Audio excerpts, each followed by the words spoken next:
Bonjour, aujourd'hui on vous fait une belle recette, un ossobuco de porc. C'est qu'il y en a qui ne savent pas c'est quoi de l'ossobuco, c'est le jarret de porc. C'est une belle petite viande tendre avec l'os. Des fois on peut le faire au veau aussi. Je trouve que c'est plus économique de le faire avec le porc.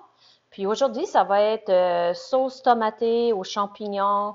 Et on va servir ça avec de l'orzo, nos beaux petits légumes avec ça.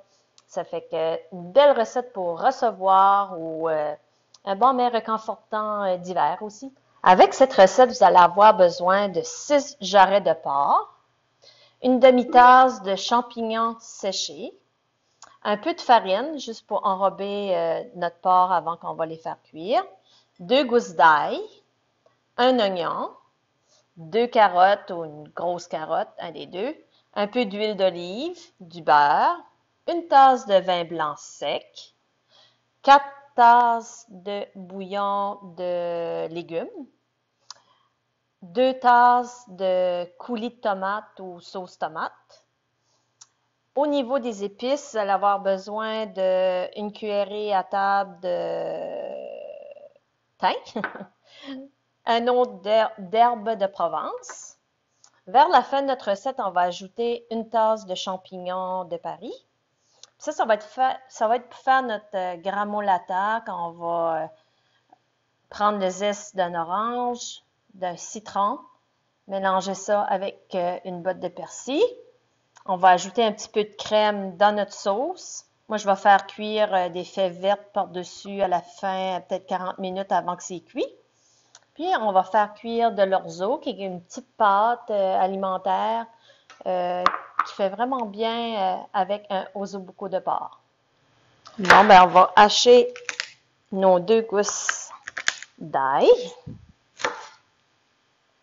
Ça, en plus, c'est de l'ail qui m'a été donné par Georgette Lantaigne, qui est vraiment la meilleure pour l'ail.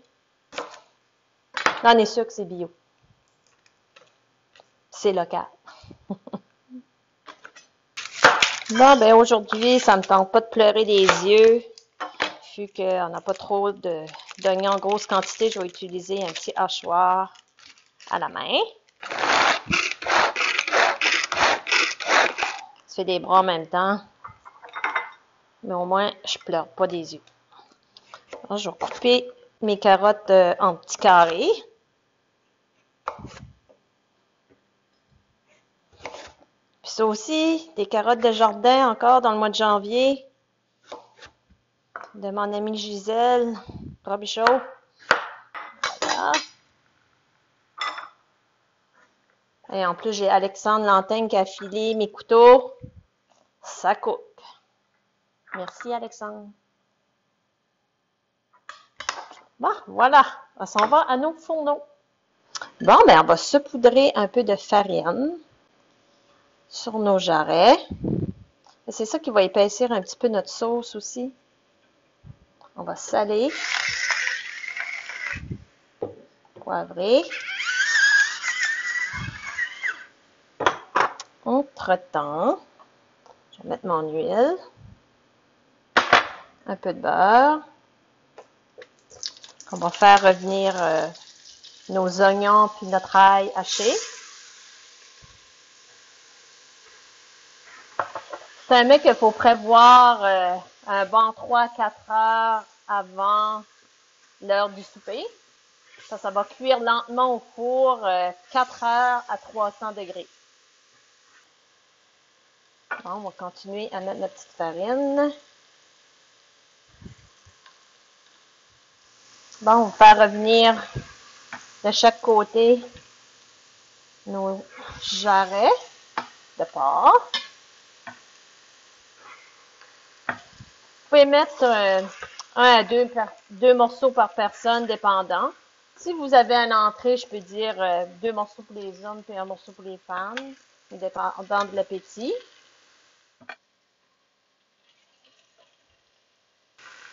On va les virer de l'autre côté. Maintenant, je vais ajouter ma tasse de vin blanc. On va aller comme déglacer un peu.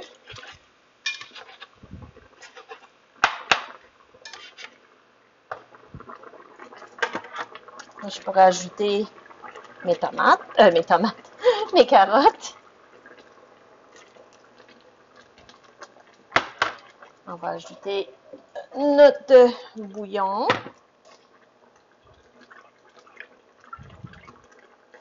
Bouillon de légumes.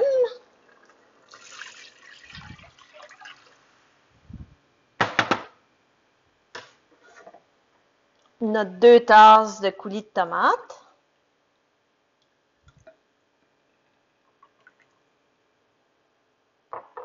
Je vais ajouter mes épices. Une cuillerée à thé de thym.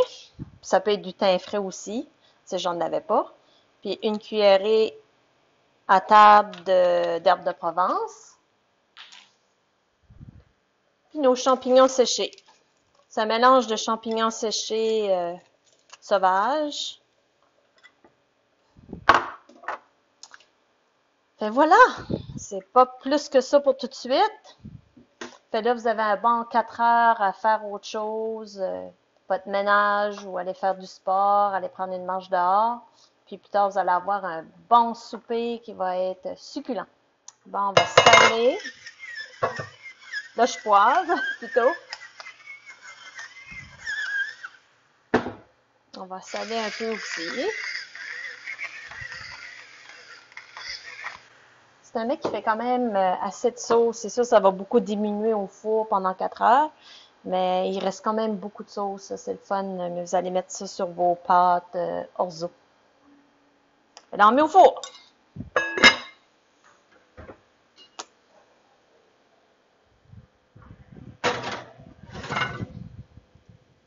Et voilà. Bon, maintenant, il nous reste à peu près une vingtaine de minutes avant que ça va être cuit. Au bout de 40 minutes, j'ai mis mes fèves dans mon plat d'ossobuco. On va préparer l'orzo. L'orzo, c'est la même chose que faire des pâtes. Ça fait qu'on ajoute de l'eau.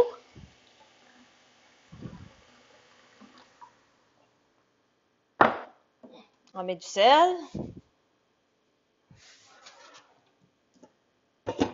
Ça fait, on va allumer notre feu jusqu'à temps que ça bouille. Puis, on va mettre notre 1 tasse et demi d'orzo, à peu près pour 4 personnes. Mais si qu'il en reste, ben c'est bon avec les restants. Maintenant, on va préparer notre gramolata. Là, j'ai du persil. Moi, je vais tout le rouler un peu. Ça va nous aider parce qu'il faut vraiment le couper fin.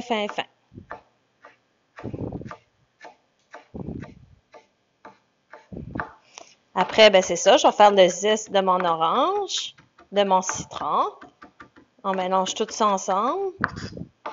C'est juste ça, une gramolata. On va juste ajouter une petite cuillerée de ça sur notre ossobuco au moment de servir. Bien laver votre orange et votre citron. On est durant la COVID. Moi, je vous conseille l'eau savonneuse, savon à vaisselle, puis je fais ça avec tous mes fruits et mes légumes le plus possible quand j'arrive de l'épicerie.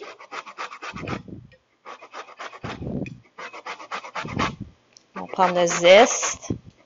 On va donner beaucoup de saveur.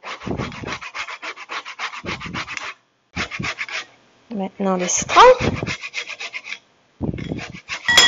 Bon, on a fini. Ça va être notre gramolata. On va mélanger tout ça ensemble. Puis maintenant, ben, on va s'occuper de notre orzo, puis notre ossobuco qui arrive fini de cuire au four. On va continuer nos petites choses avant que ça finisse. Bon, ben là, on va faire revenir nos champignons, qui était une tasse de champignons coupés. On fait revenir nos champignons. Sel, poivre. Bon, nos champignons s'en viennent bien. Je vais baisser le feu un petit peu. Mon eau bouille. On va ajouter l'orzo. On va brasser un petit peu. Ça, c'est pas plus que 8 minutes à peu près. Ça devient... Il faut le garder à la dente. On va enlever l'eau, pareil comme des pâtes. Puis, on peut mettre un petit peu d'huile d'olive dedans pour pas que les pâtes collent. On va sortir ça du four.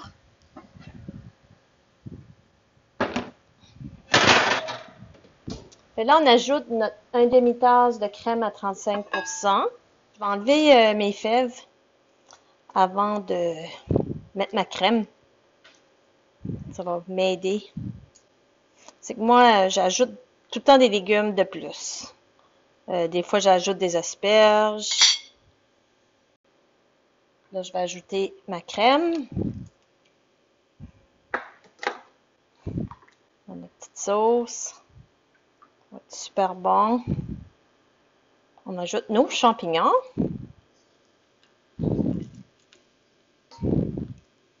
Puis là, on va être prêt à servir avec notre orzo qui est presque prêt. Bon, tout est prêt. On va faire notre dressage. Ici, on a notre orzo qui est comme des pâtes. On a enlevé l'eau, la même chose. Fait penser comme à du riz, mais c'est des pâtes. On va placer notre ossobuco qui est comme notre jarret de porc. On va mettre notre belle petite sauce avec nos champignons sauvages et champignons de Paris. Faut pas se gêner sur les champignons. On va ajouter notre gramolata. C'est ça qui va donner beaucoup de saveur. Nos belles petites fèves qui ont cuit dans ce beau petit jus-là. Et on va nettoyer un petit peu notre assiette. Et voilà, recette d'ossobuco aux champignons sauvages, champignons de Paris, une belle petite sauce, des légumes, un beau mets réconfortant, puis ça va bien pour recevoir des amis.